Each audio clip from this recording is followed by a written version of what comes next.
Hello friend, how do? Today we are going to finish off the Metro network and lines for the Puget Sound region. I am going to say, screw it, I'm going to actually make a more complex, detailed, in-depth, close-up breakdown of the entire network in its own video to conclude this whole series. But yes, so the video after this one should be the 3-option regional rail line that operates somewhere here in the southeast part of the region. And then, of course, it will be that video to complete the first half of phase 1, and then we'll move up to the Fraser Valley up north. That is the Vancouver, BC region.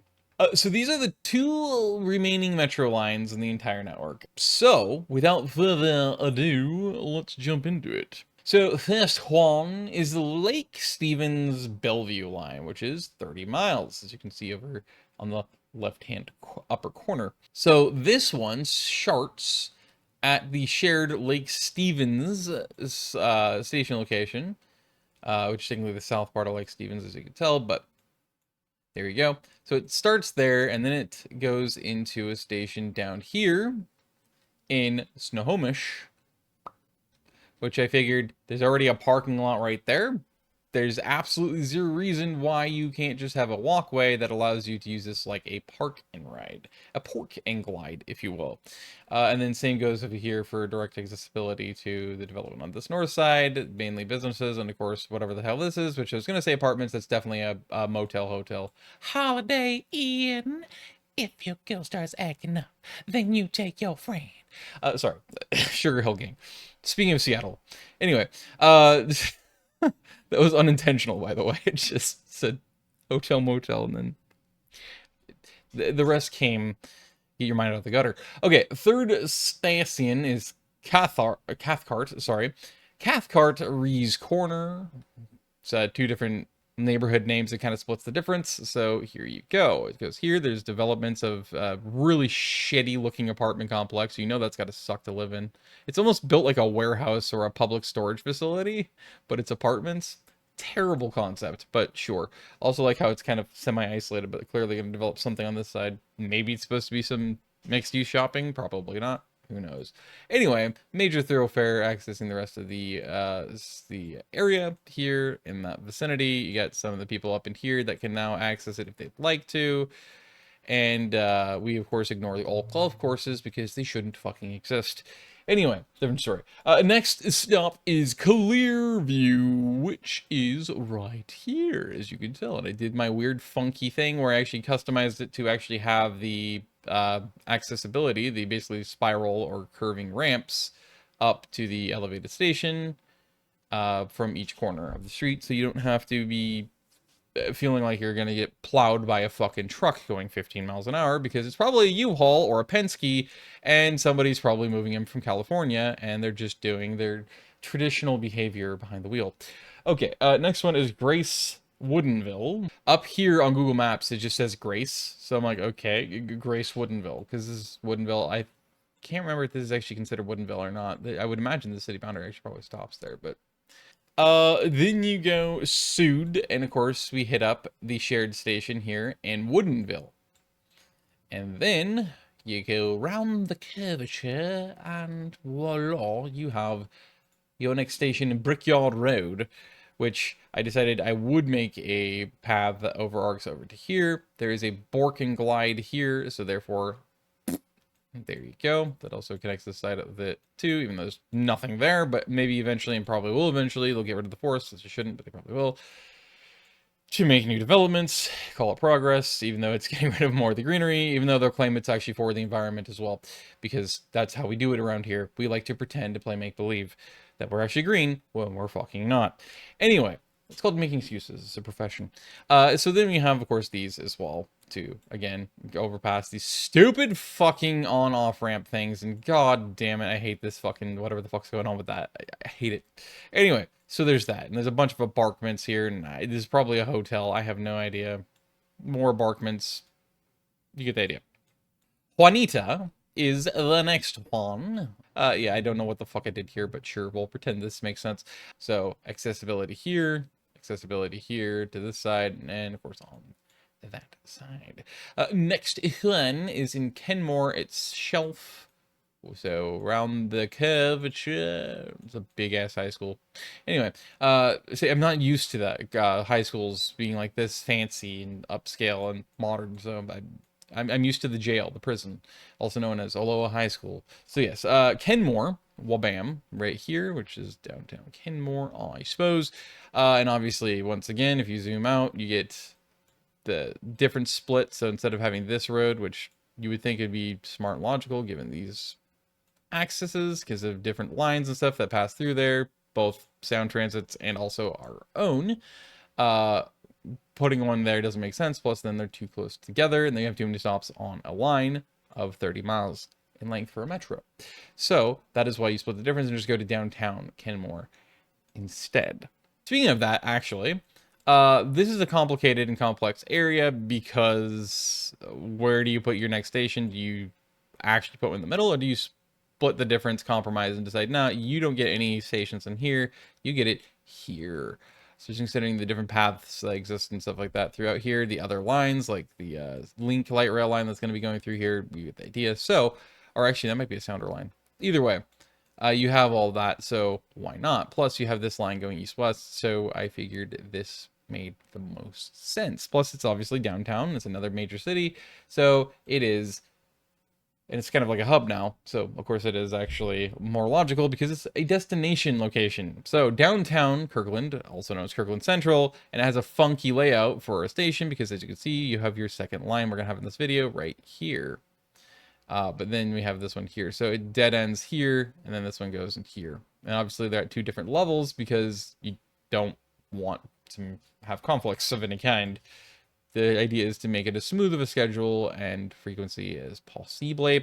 And obviously you have a bunch of different areas you could stop in between these two stops here, but I figured downtown works. You have this trail system again. You have increasing amounts of transit already here. So split difference and not have too many. I thought about putting one here. I wanted to. I really did. But you already have the Yarrow View station here, which is a copy paste, obviously, because I had to update it so that you have another line. So instead of this one, you have this one as well. So you have an east-west line that gets you into downtown Seattle. It gets you through Redmond and everything. And then, of course, you have this one here, which goes due south and of course cuts down into downtown Bellevue, which is great because then you also have the link system that also gets you to and fro via Mercer Island and then obviously up through downtown Seattle as well.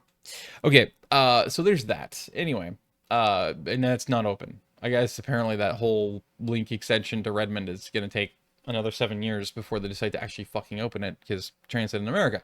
Anyway, so Yarrow View Station is there. It's a good little intersectional location. And then the next one is North Downtown Bellevue. I decided I would, instead of putting the splitting difference, putting it right outside the Bellevue Mall in downtown. I wanted, even though it would also be directly in line, just down, what is that, 2 blocks, 3 blocks from the Bellevue Station here, or it cuts underground for the Redmond extension of the link line.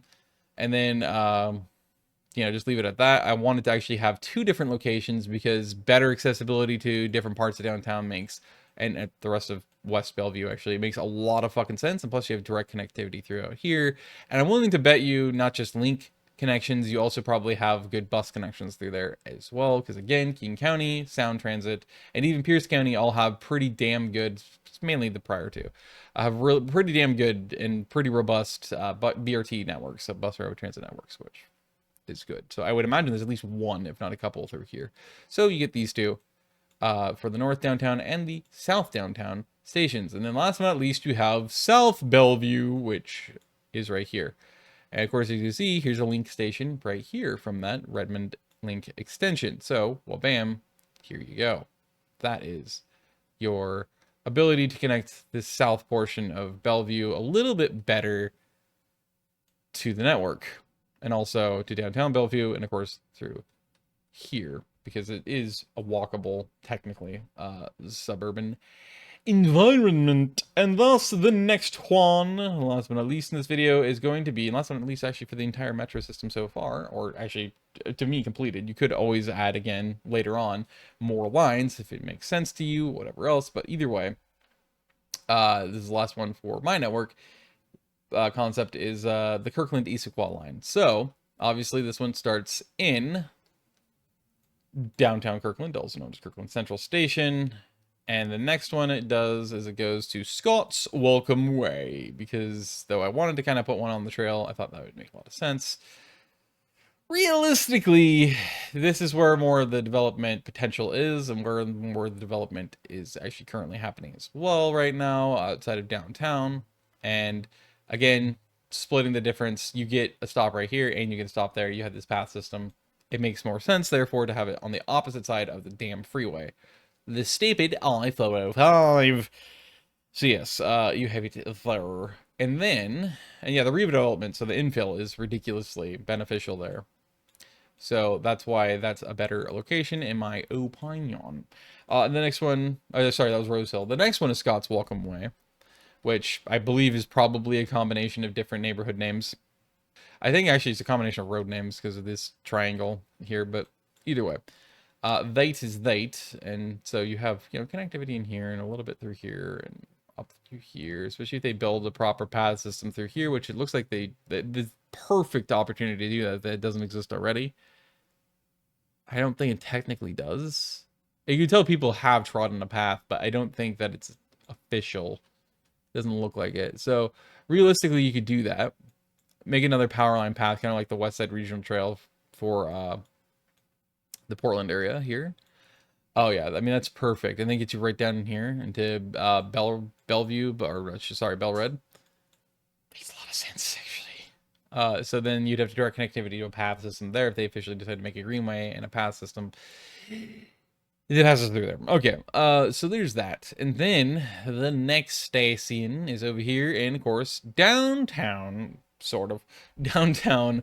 Redmond, because we already had the station here, which I should have extended this way, but I just got lazy. Downtown Redmond here, technically, it's the actual proper Redmond station because it's downtown Redmond, technically, even though there's a lot of density down here in the Microsoft complex and everything, which is technically Redmond as well. So, yeah, American growth patterns make no sense. They never have. They never fucking will. Anyway, yes, so city development patterns, however you want to see it. And then, of course, there's a downtown station here. So, literally, you have your direct connection between these two to here, directly to this station. If you didn't want to walk the, like, 3-4 blocks to downtown Redmond or whatever the fuck you're walking to, even though you also have the pass system, which follows this part of the Link light rail line and goes through here and actually literally crosses the river and everything else. It connects all the way through here, goes way north. I think it even attaches into Woodinville and Bothell. So I mean, like, you have a lot of connectivity on foot, and obviously it continues south as well, so to an extent. So it makes sense in my opinion. Okay, Sally Corner, which is right here at the corner. So the corner obviously indicates that the corner, and then Sally, I think, is the name of like a road. It's probably actually a combination of two different names, but I don't know.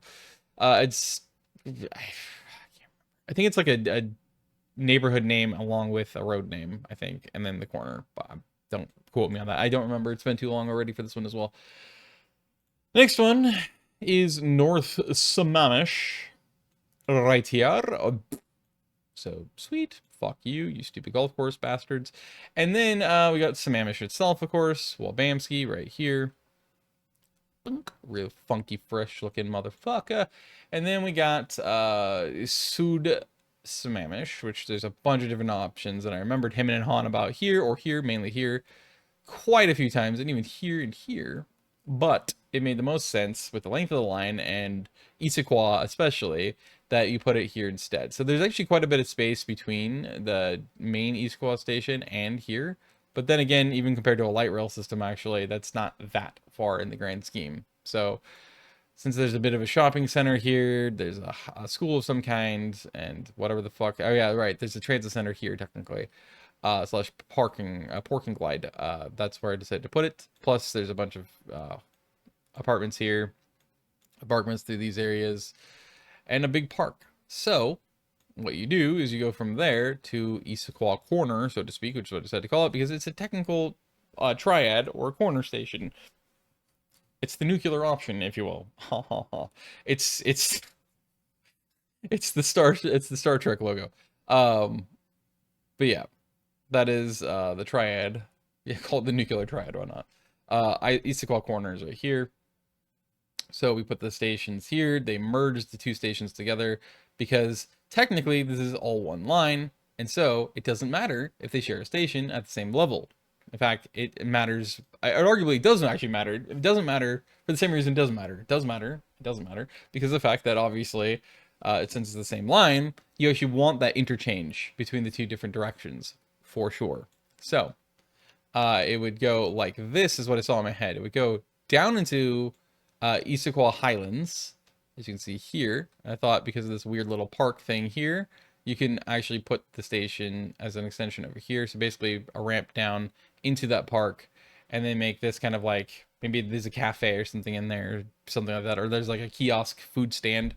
I think it would be smart and really cool, a drink stand, so that way people can, some chairs and stuff under the greenery, and it's kind of like a plaza. So that way you can actually chill there a little bit while maybe you wait for an Uber, whatever the fuck else. God forbid. Hopefully it's a bus. But anyway, well, bam. Or before you walk home to, I don't know, apartments over here or something. And then Issaquah, of course, over here proper. So around the curve, I hemmed and hawed about where to put this multiple times as well. And I figured this is a good split of difference. So therefore, it goes here. But anyway, so that's downtown Issaquah. And then, of course, you go around the curve and then back into the Issaquah Corner station right here. And that's the direction I feel like it makes the most sense to loop through rather than going this way and then around. I think it makes a lot more sense, especially considering, again, Issaquah Corner is here. And you're still going to end up, if you need to ride it up into Redmond or something, you can still do that via just taking it back north again. So logistically, I think that makes sense. And those are the two remaining metro lines in my metro line concept for the Sound region. So as I said earlier, the next video you can expect to see is the regional rail lines. I may actually skip a week on that and go with something different later. But either way, that is what the current plans for this series, that is, the Cascadia Transit Expansion project, is going to officially entail. So, this is the final two metro lines in the network, and then we have the three options for original rail lines to complete the full network of metro and regional rail in the Sound region. As always, the playlist is going to be linked in the description below and also in the pinned comment on this video, as it is on all other videos. And I highly recommend you check out the playlist and the series so that you can catch up and keep up with the concept and the plans and the project as it continues to expand. Because there's a lot of interconnectivity you can learn about that way, and each video that I do like this is obviously more detailed and down at the low levels, like right at street level pretty much, showcasing where stations are, my rationale for those, and of course the lines as well. And that way you can see all the different intertwining and interconnectivities, like there's a line that goes up through here and follows the highway.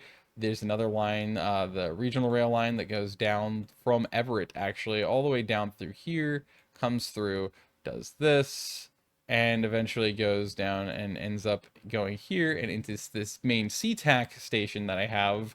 And then, of course, from there, there's the Puyallup, or the Renton Puyallup, which I had to rebrand as Graham Metro because it stops in Graham. I mean, there's so much interconnectivity. There's the North Bend Seattle Metro. So, I mean, there's that exists. There is the Monroe one that goes Monroe into Seattle. I mean, or Lake City, actually. There's so much intertwining interconnectivity just in my concept and project alone, my network alone. And then you add in all of the Sound transit lines, you add the Pierce County transit lines, you add the King County Metro lines, you add, oh my God, you have so much intermodality and interconnectivity, which is huge and pivotal for a network like this.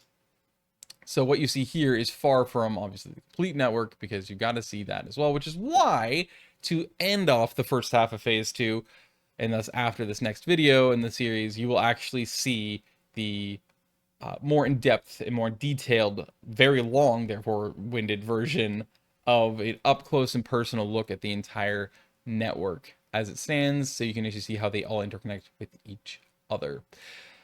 That said, thank you so much for watching. Remember that after all these next 2 videos, there will be, of course, the next part of Phase 2, the second half of it, which is to fill out the rail network in the Vancouver Metro area of British Columbia, BC, aka the Fraser Valley.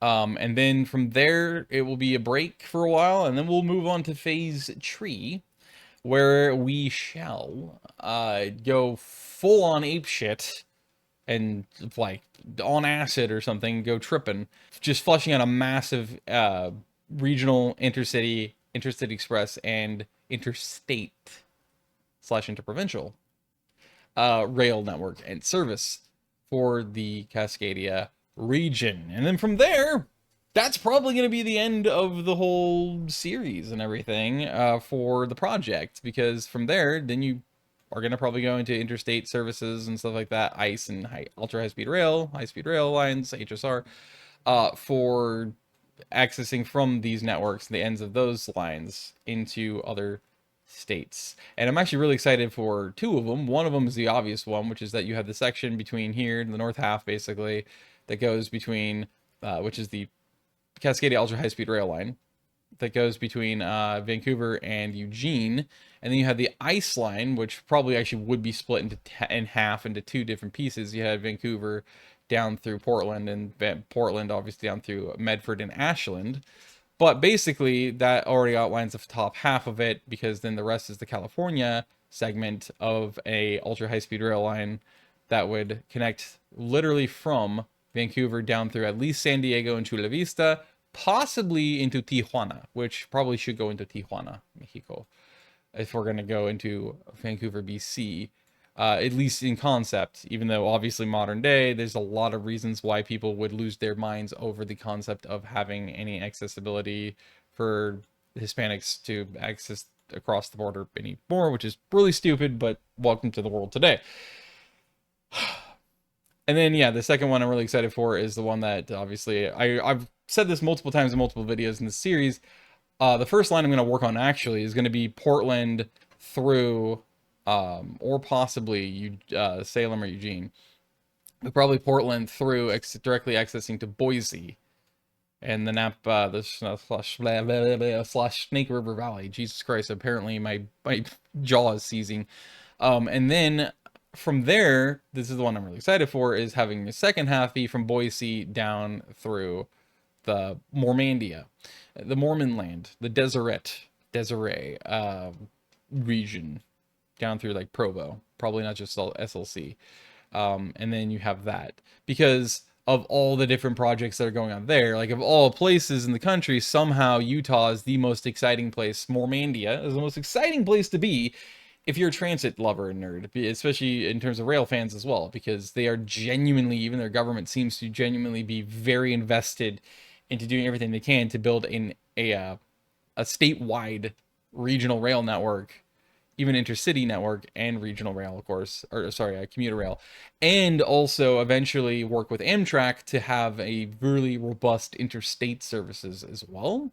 And the citizens across the state seem to be very, very wholeheartedly supportive of that as well, which is extremely exciting to hear about. So like the first return of a major rail hub in this country, with actual proper rail services, might actually be the land of the Utes, the Wasatch, which is just insane to me.